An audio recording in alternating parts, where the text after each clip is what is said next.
A man stands above his son and says something disgusting has been born. David says his misfortune started on the day he was born because Cajun was also born. The sword god blesses Cajun, but David was born without a right arm. His mother asked him to die, but he recalls what his father said before he was born. He is his parents' hope, and his father wants him to be better than his brother's child, but he was born without a god's blessing. Several people play with Cajun as he grows, but David's mother leaves him on the floor and says he is slow. As he grows, he is constantly compared to Cajun, and his parents eventually sell him to Cajun's family. Cajun tortures David because he doesn't like him, and David holds his tears because no one comes to help him. Cajun became ruthless as his talent became poisonous and challenged David to combat. David rushes to the stage and attacks him but gets knocked down, and Cajun continues attacking him as he says he is a loser. Time passes and Cajun becomes lazy while David continues to train hard. They battle each other in a tournament, and Cajun pushes David back, but David strikes the ground and blocks his vision. He lands an attack from above that shocks the crows, and the audience sees that Cajun is victorious. David says it took him 29 years to beat Cajun, and the crows cheers for him. Cajun is angry as he realizes he lost, and David remembers how his parents treated him badly. He turns around to walk away, but Cajun stabs him with the sun sword. David realizes he will die because of the sword's mana and loses consciousness. He suddenly wakes up in a dungeon, and the guard says he is lucky because the miracle saint Rayla healed him. He asks David if he signed a contract with the devil and says it is the only way he could defeat Cajun. He then says they found evidence with his parents and his parents confessed, and David realizes they chose Cajun and the Samian family over him. David is thrown into a dungeon and Cajun visits him. He thanks David as he says he became a sword emperor, leaving him to die. Time passes and David is about to die of starvation. He falls and says he doesn't want to die as he passes out, but a light appears and he realizes he won't die. David suddenly finds himself in a strange body, and a man named Charles Adenka yells at him. He grabs David, who is now Vincent, by his right arm, and Vincent wonders what is going on. Charles asks him how long he is going to ignore him, and Vincent grabs his hand. He pushes Charles away and apologizes, but Charles says his son will deal with him. Vincent realizes Charles is like his previous father and wants his son to achieve his failed dreams. Charles leaves as he asks Vincent to wait for the day of the assembly of true swords. Vincent sits and suddenly begins to regain his memories. His mother died when he was born, and his father didn't care about him. Everyone picked on and bullied him, and he was too weak to do anything. He realizes he is reincarnated and goes through a diary but sees only belittling statements. He suddenly hears a strange voice as he stands in the room and wonders who it is. The voice asks Vincent if he is a fool and says he is the body's original owner. The voice reveals himself and asks Vincent to call him Julian. Julian says he is a minor god and intended to call a spirit god, but David crawled in instead.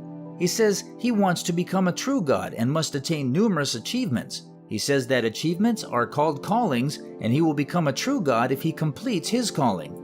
Vincent says he isn't interested in his callings and he will be living his life. Julian says Vincent will die if his spiritual energy disappears completely, and Vincent suddenly feels severe pain. Vincent falls to the ground, and Julian shows him his true memories. He sees several people beat and abuse him, and he lays out his plan for revenge. He says he needed to evade surveillance and he wants to observe people who are considered apostle level. Julian asks Vincent if he knows of the archdemon David and hero king Cajun. Vincent is shocked as he hears what he asked and stands up. Julian tells Vincent about archdemon David and hero king Cajun, saying it happened 500 years ago. He says David killed over 10,000 people after escaping prison, and Vincent wonders if he went 500 years into the future. He says he is sure he died in prison 500 years ago. He gets angry as he says Cajun's family forged the story, and Julian realizes he is from that era. He is unaware that Vincent is David and continues the story. Julian says the hero worked with the Sun Sword Emperor, and Vincent realizes he is talking about Arslan. Vincent says he took Arslan as his disciple when he was young. Arslan visited him a few times when he was imprisoned.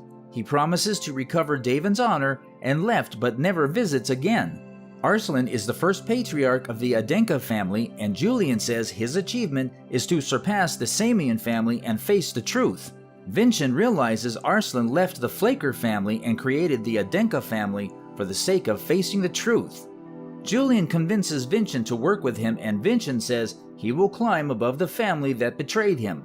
They leave the room, and Vincent wonders how martial arts has changed as he watches some warriors spar. His body suddenly feels heavy and he falls unconscious. He returns to his room and meditates, saying his body is weak. He suddenly realizes something and calls Julian. Julian emerges, and Vincent asks why he didn't learn swordsmanship.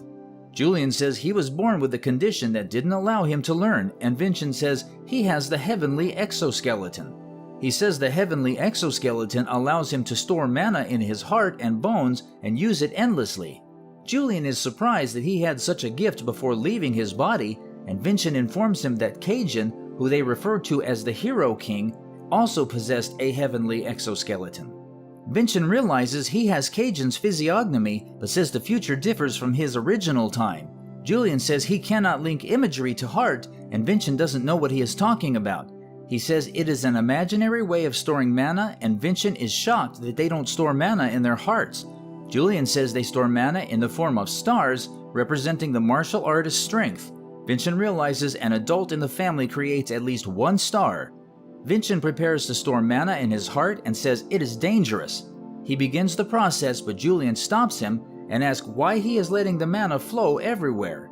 He says there is a formula to use mana efficiently, and Vincent says they did it by feeling in his time.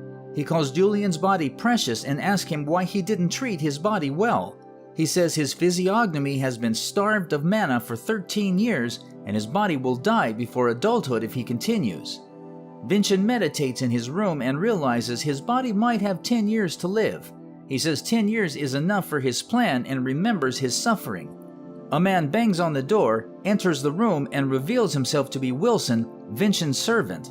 Vincent gives Wilson his clothes and instructs him to get fresh clothes.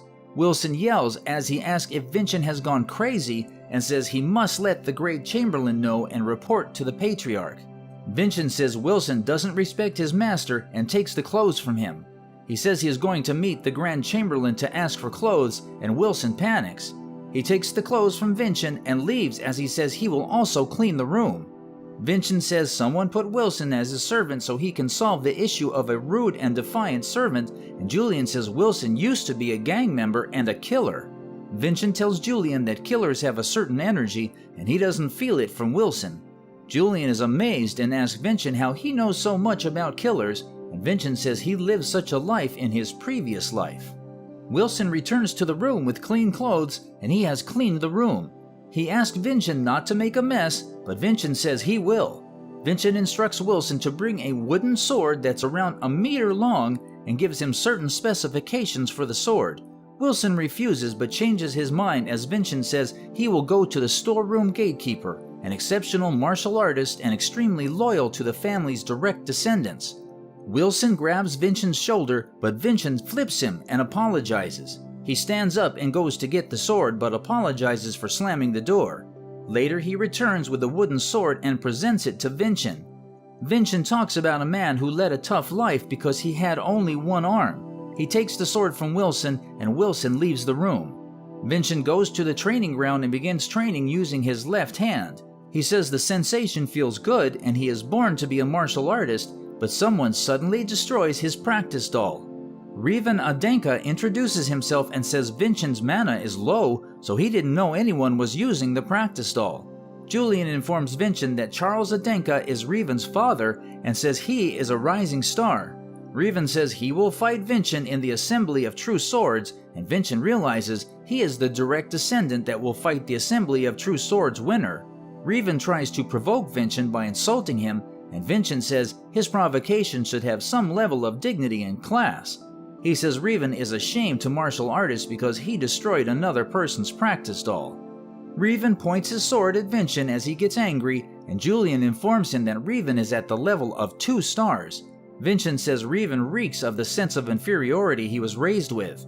He points his sword at Revan and says the elders of a family would beat someone like him back in his day. Revan says Vincent cannot win but senses that he can cut him at any time. Vincent pulls his sword away and says Vincent is scared.